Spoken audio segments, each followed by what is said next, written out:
Very good evening to all of you. आज synthesis के master video में आप सभी का स्वागत है। इस वीडियो में मैं ये प्रयास करूंगा कि जो भी सेंटेंस हैं, सिंपल, कॉम्प्लेक्स और कंपाउंड, इन सभी का एक एक सेट हम लोग इस तरीके से हल करें कि ये हमेशा के लिए समस्या समाप्त हो जाए। देखिए, सिंथेसिस, जिसे वाक्य संश्लेषण के नाम से हम जानते हैं, वाक्यों को इसमें जोड़ना सिखाया जाता है कि कैसे वाक्यों को जोड़ा जाए। आज अगर इंटरमीडिएट के सिलेबस की बात की जाए, सेकेंड ईयर के सिलेबस की बात की जाए, मैं शुरू से यूपी बोर्ड का विद्यार्थी रहा, तो हम लोगों को फर्स्ट ईयर में ग्रामर पढ़ाया जाता था कि इसमें सिंथेसिस का एक नया टॉपिक आपको एक नए चैप्टर के रूप में अध्ययन करना है।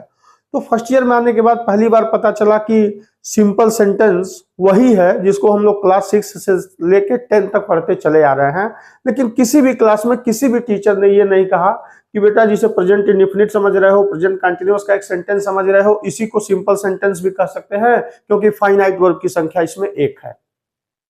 पहले दिन से ये समस्या समाप्त हो गई रहती। अगर हमें ये कहना हो कि I am going to school, I am going to school, हमारे टीचर हमको पढ़ाते हैं कि प्रेजेंट कंटीन्यूअस टेंस है।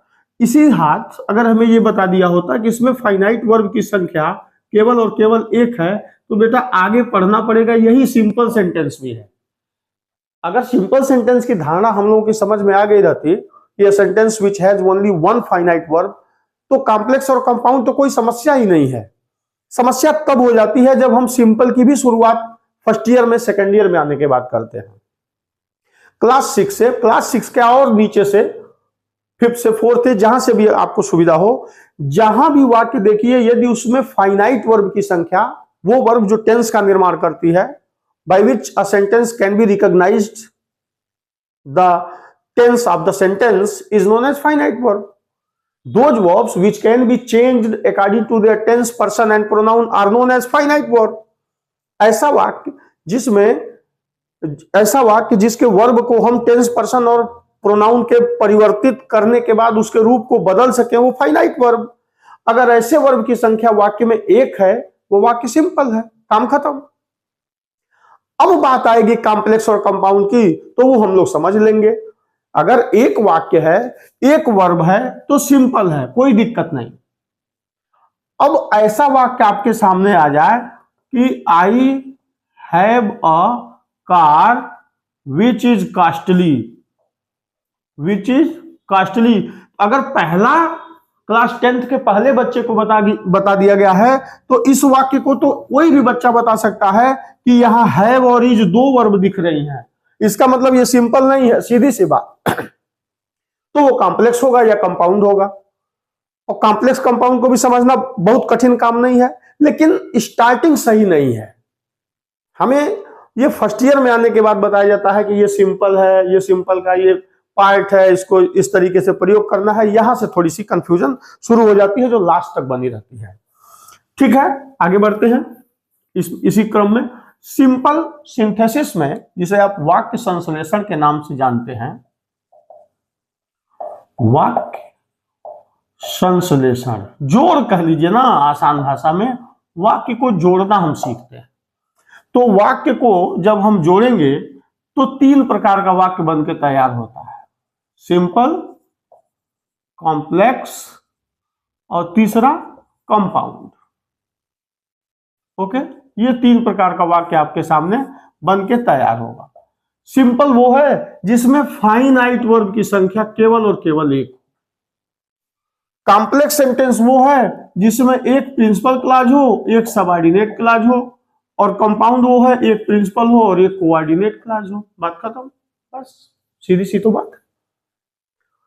लेकिन हमें जो सबसे महत्वपूर्ण चीज जानना है वो ये जानना है कि जब भी आपको वाक्य दिया जाएगा, 2 सिंपल सेंटेंस दिया जाएगा और कहा जाएगा कि बेटा इन दोनों सिंपल को मिला के एक सिंपल बना दीजिए, या कॉम्प्लेक्स बना दीजिए, या कंपाउंड बना दीजिए। तो जब तक हम ये फार्मूला नहीं जानेंगे, जब तक बेसिक डेफिनेशन नहीं जानेंगे कि सिंपल क्या है, कॉम्प्लेक्स क्या है, कंपाउंड क्या है, तब तक हम लोग उसे जोड़ नहीं पाएंगे। सिंपल वाक्य में फाइनाइट वर्ब की संख्या एक होनी चाहिए। कॉम्प्लेक्स सेंटेंस में प्रिंसिपल क्लॉज के साथ एक सबऑर्डिनेट क्लॉज का होना आवश्यक है और कंपाउंड के साथ एक प्रिंसिपल क्लॉज के साथ एक कोऑर्डिनेट क्लॉज का होना आवश्यक है। ठीक है, सिंपल के बारे में अगर हम लोग यहां से पढ़े तो थोड़ा डिटेल पढ़ लेते हैं, इसको लगे हाथ पढ़ ही रहे हैं। तो अगर यहां देखें कि सिंपल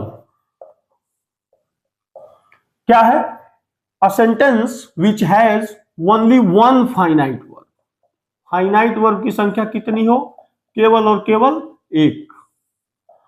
और यदि वाक्य में कोई दूसरी क्रिया आ रही है तो वो पार्ट्स ऑफ स्पीच के किसी दूसरे पार्ट्स में बदल दीजिए, वर्ब न रहने दीजिए। नॉन फाइनाइट बदल दीजिए, डबल पार्ट्स ऑफ स्पीच में बदल दीजिए, उसको एडजेक्टिव के रूप में, एडवर्ब के रूप में, नाउन के रूप में बदल दीजिए, उसे वर्ब मत रहने दीजिए। बस यही कहना है आपसे। दो साधारण वाक्य जब आपको दिया जाएगा, कहा जाएगा कि बेटा एक सिंपल बनाओ, तो आपको यहां पे जो बताया गया था इसमें 8 नियम बताया गया था। पहला है पार्टिसिपल का प्रयोग, यूज ऑफ पार्टी, थोड़ा थोड़ा याद दिला दे रहे हैं। दूसरा था इंफिनिटिव का प्रयोग, और ध्यान से देखिएगा पार्टिसिपल क्या है, वर्ब प्लस एडजेक्टिव का काम करता है, और ये वर्ब नहीं है, डबल पार्ट्स ऑफ स्पीच है, नॉन फाइनाइट वर्ब है। एक वाक्य में फाइनाइट वर्ब की संख्या एक हो सकती है, दूसरी हो तो वो पार्टिसिपल हो सकती है, इंफिनिटिव हो सकती है, जिरंड हो सकती है। यही तो इसमें बताया गया था, इंफिनिटिव। तीसरा था जिरंड। चौथा noun in apposition, noun in opposition. Nominative absolute, nominative absolute. Use of adjective, use of adverb, और अंत में था कंजक्शन एंड का प्रयोग, जो केवल नाउन या प्रोनाउन को जोड़ने के लिए। ध्यान से देखिएगा, इसका फार्मूला एक लाइन में समझ में आ जाएगा आज आपको। बहुत सारे रूल रेगुलेशन को पढ़ने से बढ़िया है कि कॉन्सेप्ट को समझा जाए। हम कह रहे हैं कि यहां आपको दो वाक्य दिया जाएगा, पहला और दूसरा, और दोनों को कहेगा कि दोनों को मिक्स करिए और एक वाक्य का निर्माण करिए, और वाक्य का निर्माण भी किसमें करिए, सिंपल में ही करिए। मान लीजिए आ गया कि Ram was tired of walking, he sat down to take rest। आ गया, दो सिंपल आ गया आपके सामने। ये सारे फार्मूला यहां रूल लिखे हुए हैं, जो बच्चा आज पहला दिन पढ़ रहा होगा वो भी ये समझ जाएगा कि इसमें चल क्या रहा है। भाई सिंपल ये है, इसलिए है क्योंकि वर्ब की संख्या कितनी है, एक। ही सैट, वर्ब की संख्या मतलब फाइनाइट वर्ब की। दूसरा वर्ब हो सकता है, जैसे वॉकिंग आपको दिख रहा होगा तो कंफ्यूजन मत रहिएगा, वर्ब है, प्रीपोजिशन के बाद आने वाला जिरंड होता है, यहां ये दिया हुआ है, लेकिन वो महत्वपूर्ण चीज नहीं है। वाक्य में फाइनाइट वर्ब की संख्या एक होनी चाहिए। अगर फाइनाइट का मतलब टेंस समझो ना, जिससे टेंस का निर्माण हो रहा है। पहले वाक्य की फाइनाइट वर्ब क्या है, वाज, और दूसरे का क्या है, पास्ट इंडेफिनिट सैट। आइए, दो वाक्य हैं, दोनों में एक एक वर्ब दिया हुआ है। अब कह रहा है कि एक वाक्य ऐसा बना दीजिए, दोनों को कंबाइन कर दीजिए और दो सिंपल न रख के एक ही सिंपल कर दीजिए। तो एक सिंपल करना है भाई, तो सीधी सीधी बात है। अब यहां दो वर्ब हम एक साथ प्रयोग नहीं कर सकते। अब एक वर्ब को हम कुछ भी ऐसा करें, इसमें से कुछ भी ऐसा करें कि एक वर्ब को हम नॉन फाइनाइट वर्ब में, पार्टिसिपल में, इंफिनिटिव में, जिरंड में, नॉमिनेटिव एब्सोल्यूट में, या उसी को एडजेक्टिव बदल दे, एडवर्ब बदल दे, अपोजिशन, कुछ भी करें हम, लेकिन वर्ब की संख्या एक कर दे। पार्टिसिपल के समय हमने आपको पढ़ाया था कि जब दोनों दिए हुए वाक्य का कर्ता सेम हो, फाइनाइट वर्ब अलग अलग हो, तो जो कार्य पहले हुआ हो उसकी फर्स्ट फॉर्म में आईएनजी बना लगा देते हैं। तो इज, एम, आर, वाज और वर, ये 5 जो वर्ब है वो बी क्रिया से बने हैं। तो वाजिंग, इजिंग नहीं होगा, बी में ही आईएनजी लगाते हैं, बीइंग, वर्ब की फर्स्ट फॉर्म में आईएनजी लगा दिए। Being tired of walking, comma, Ram sat down to take rest, to take rest. देखिएगा ये जो वर्ब अब तक फाइनाइट थी यहां, अब इसे आपने पार्टिसिपल में बदल दिया, ठीक है। अब काम आपका समाप्त हो गया और जो एक वर्ब फाइनाइट बची हुई थी वो ऑलरेडी है। अगर टू टेक को आप समझ रहे होंगे तो ये इन्फिनेटिव का प्रयोग हुआ है। वर्ब की गणना जब आप करिएगा तो इस दिए हुए वाक्य में फाइनाइट वर्ब की संख्या केवल एक रह जाती है, इसलिए बना हुआ सेंटेंस आपका सिंपल है। यही करना है, इसमें देखना है पार्टिसिपल का प्रयोग हमें वहां करना है जब दोनों दिए हुए वाक्य का कर्ता सेम हो, उसके बाद फाइनाइट वर्ब अलग अलग हो, जो कार्य पहले हुआ हो उसके फर्स्ट फॉर्म में आईएनजी लगा दो, काम खत्म हो जाएगा। इन्फिनिटिव का प्रयोग नॉन एनी का अर्थ आना चाहिए, नॉन एनी नाउन की तरफ प्रयोग होता है। यदि दो वाक्य दिए हुए हों और पहले वाक्य के क्रिया का उद्देश्य दूसरे वाक्य में दिखाई दे, He went to Gorakhpur, he wanted to see the movie। Gorakhpur गया क्योंकि वो पिक्चर देखना चाहता था, तो he went to Gorakhpur to watch the movie, काम खत्म। पहले वाक्य में दिए हुए क्रिया की विशेषता दूसरे में दिखे तो आप उद्देश्य या फल दिखाने वाली क्रिया के पहले टू लगा के, वर्ब की फर्स्ट फॉर्म के पहले टू लगा के इन्फिनेटिव बना देते हैं, नॉन फाइनाइट वर्ब हो जाएगा दूसरे वाक्य की क्रिया, पहले वाक्य की क्रिया फाइनाइट एक हो जाएगी, आपका काम हो जाएगा। जीरन का भी प्रयोग बिल्कुल इसी तरीके से है, लेकिन इसके पहले कभी कभी हमें प्रीपोजिशन देना होता है वर्ब में आईएनजी लगाने के लिए, जैसे यहाँ आप आया था तो ये प्रयोग यहाँ पे वाकिंग के रूप में जीरन के रूप में हुआ। नाउन इन अपोजिशन ऐसा है कि जब एक ही वाक्य में किसी दो या दो से अधिक नाउन के बारे में, दो सेंटेंस में एक ही व्यक्ति के बारे में कोई बात कही जाए तो वहां पे कामा की मदद से हम सारे नाउन को साइड बाय साइड रख के फाइनाइट की वर्ब एक रखेंगे, बाकी सिंपल बन जाएगा। एडजेक्टिव एडवर्ब इसी तरीके से सब है, जब सब पढ़े हुए पीछे वाले वीडियो में अपलोडेड भी ऑलरेडी।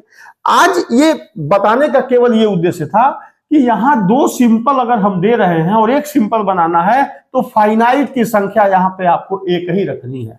और सबसे महत्वपूर्ण चीज कि सिंपल सेंटेंस बनाने के लिए आपको ये फार्मूला, ये रूल, ये रेगुलेशन सारा याद होना चाहिए। इसी के बाद आप देख सकते हैं कॉम्प्लेक्स। कॉम्प्लेक्स में भी कुछ नहीं करना है। A set of sentence which has at least two clause in which one principal and one subordinate is known as complex sentence।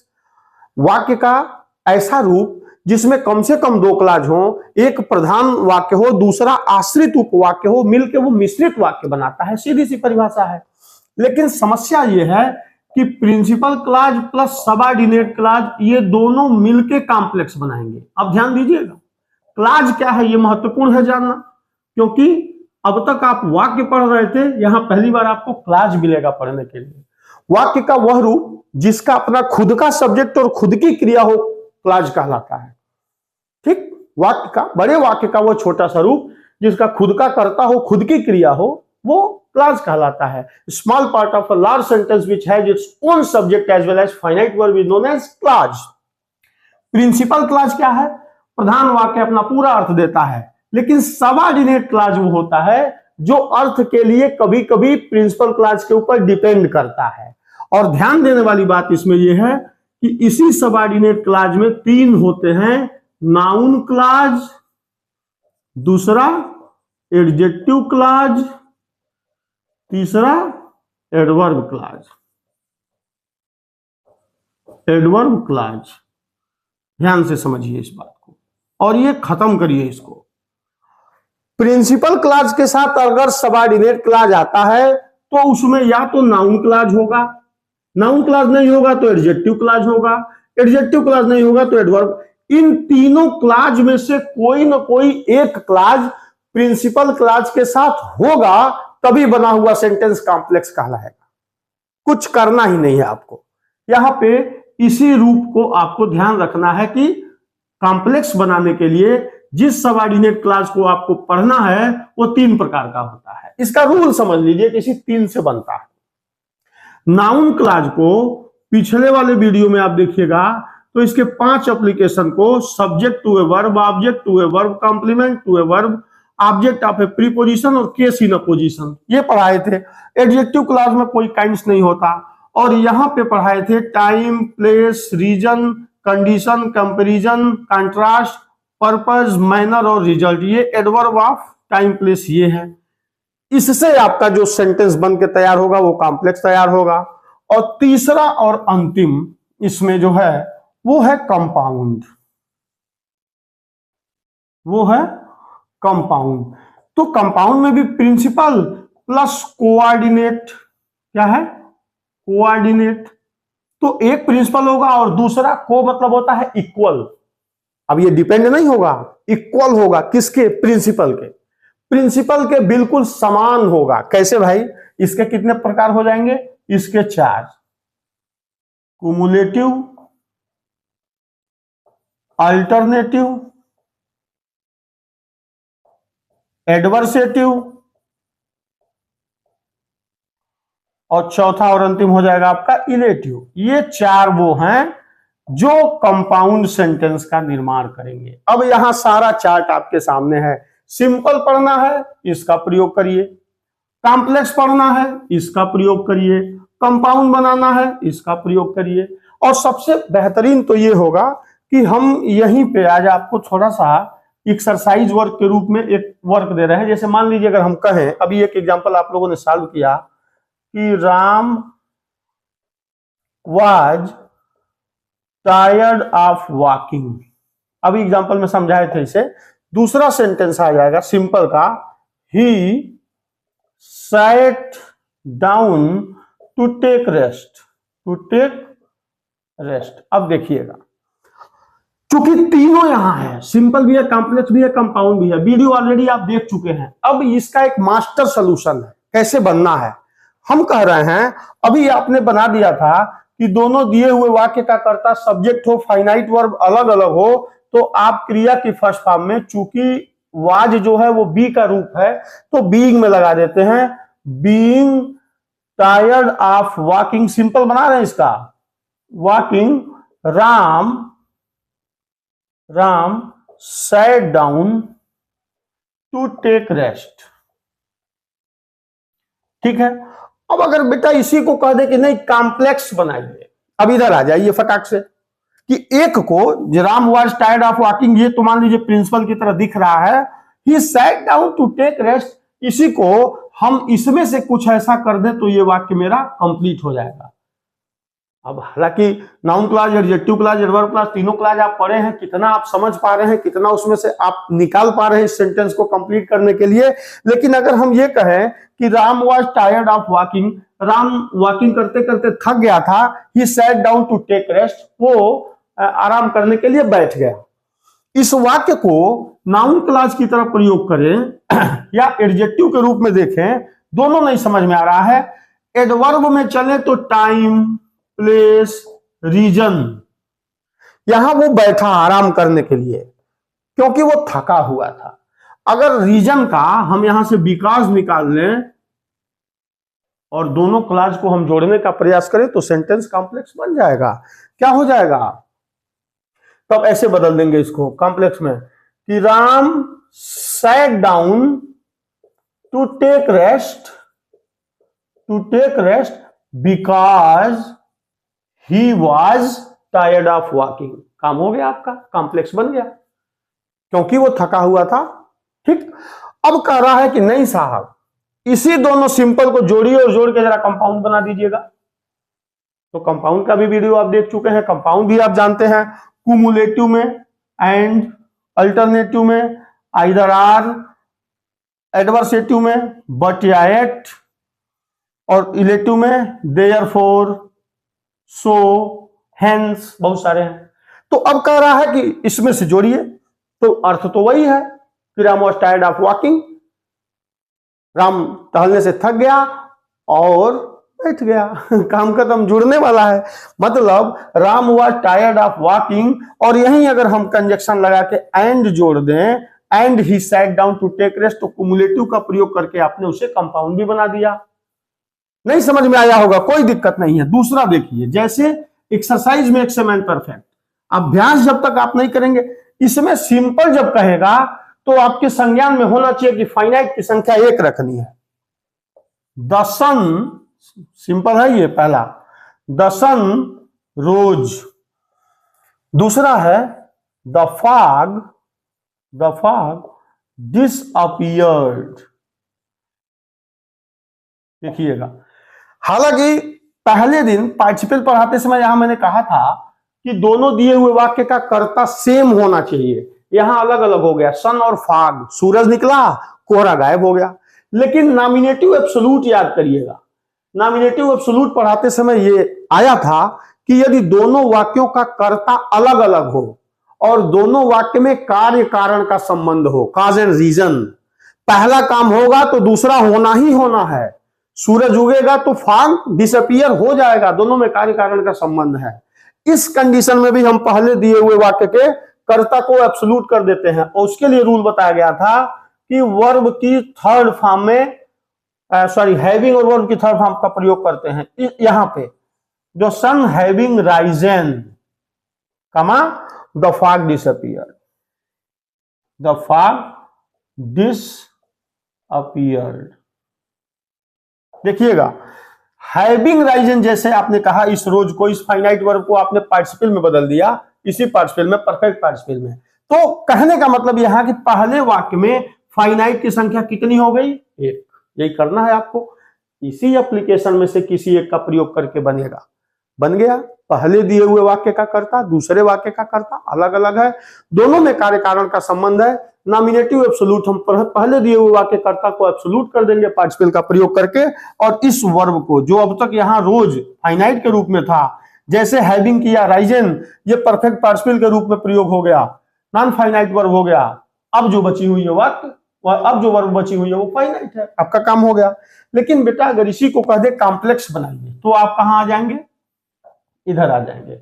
और कॉम्प्लेक्स में फिर वही रीजन, चूंकि कार्य और कारण अभी आया था, बातचीत करते ही समय आ गया था कार्य और कारण, ठीक है, चेंज कर देंगे।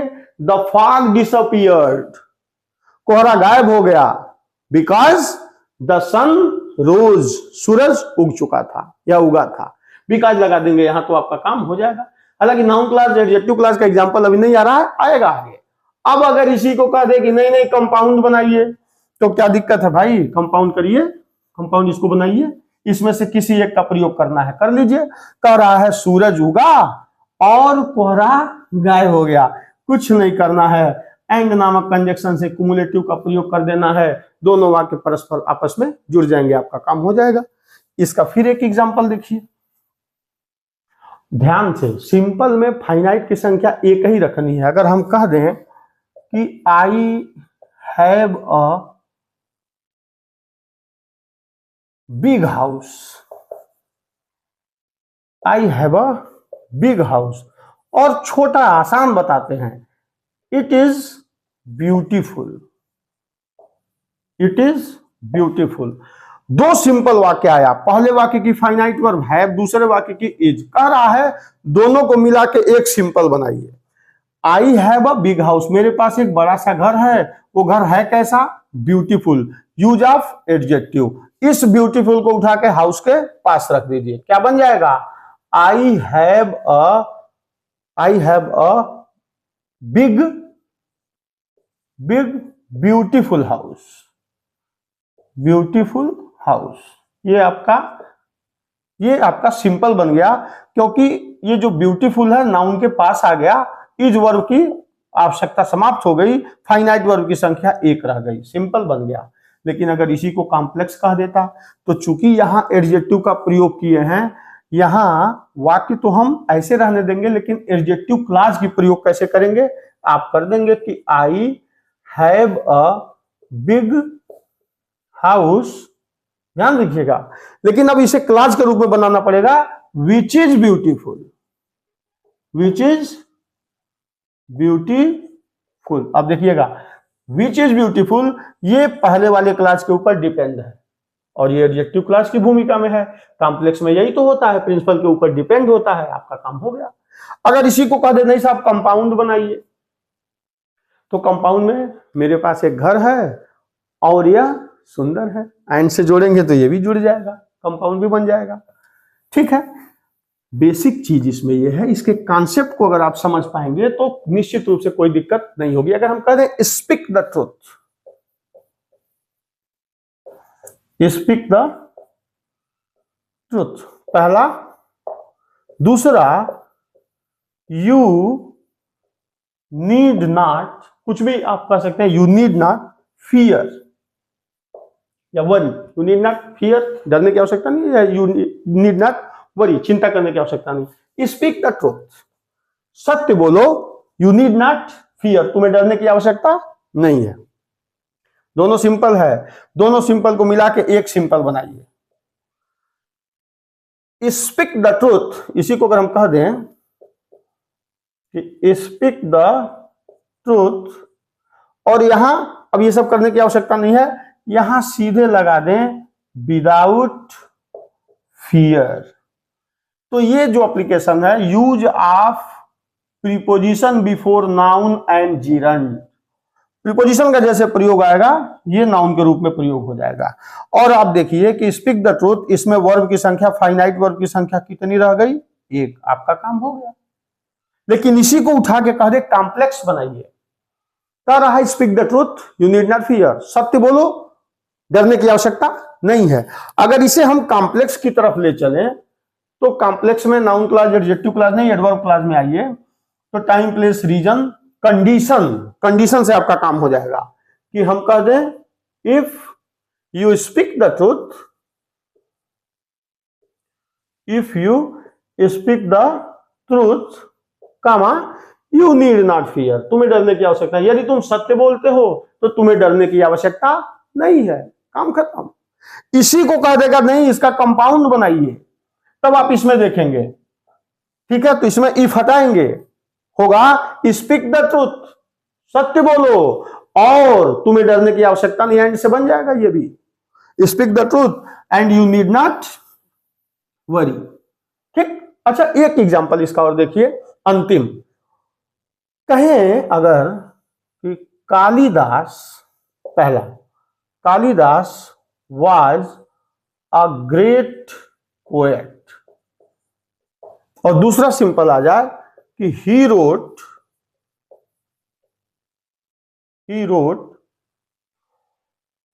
अभिज्ञान Shakuntalam, he wrote Abhijnana Shakuntalam, Indira Gandhi was a great leader, she was the prime minister of India, ऐसा भी वाक्य आ जाएगा। दो वाक्य, दोनों में हम बात करेंगे एक नाउन का। अगर ऐसा आ जाए और कहे दोनों को मिला के सिंपल बनाओ, तो एक होता है नाउन इन अपोजिशन, इसे समझिएगा। हम सीधे यहां लिख सकते हैं कि कालिदास, कामा की मदद से इस वाज को आप हटा दीजिए, अ ग्रेट पोएट, क्योंकि जो ग्रेट पोएट हैं वह कोई और नहीं है, वो किसके लिए आया है? कालिदास जी के लिए आया है। और यहां सीधे हम लगा सकते हैं एक वर्ब को, रोट शाकुंतलम। अब देखिए दोनों वाक्य कंबाइन हुआ और फाइनाइट वर्ब की संख्या कितनी हुई? एक, सॉरी। लेकिन अगर ये कहे कि नहीं, दोनों सिंपल को मिला के आप कॉम्प्लेक्स बनाइए, एक कॉम्प्लेक्स बनाइए, तो क्या प्रॉब्लम है? कॉम्प्लेक्स का मतलब हमें क्या कर देना है? डिपेंड करना है, ठीक। कालिदास, जहां यहां वाज था, वाज ए ग्रेट पोएट, तो हम सीधे कह देंगे Kalidas who was a great poet, who was a great poet, ठीक है। नाउन इन द पोजीशन यहां भी प्रयोग हो रहा है, नाउन इन द पोजीशन, पांचवा इसका, subject to verb, object to verb, complement to verb, object of a preposition और case in apposition, noun clause के रूप में। कालिदास कौन? Who was great poet. अब यहां आप लिख देंगे रोट अभिज्ञान शाकुंतलम, और इसी वाक्य को कह दे कि नहीं कंपाउंड बनाइए, कोई दिक्कत नहीं, कंपाउंड तो सभी जानबूझ के मैं यहां क्युमुलेटिव से एंड से जोड़ दे रहा हूं। Kalidas was a great poet, Kalidas एक बड़े कवि थे, और ही रोट अभिज्ञान शाकुंतलम।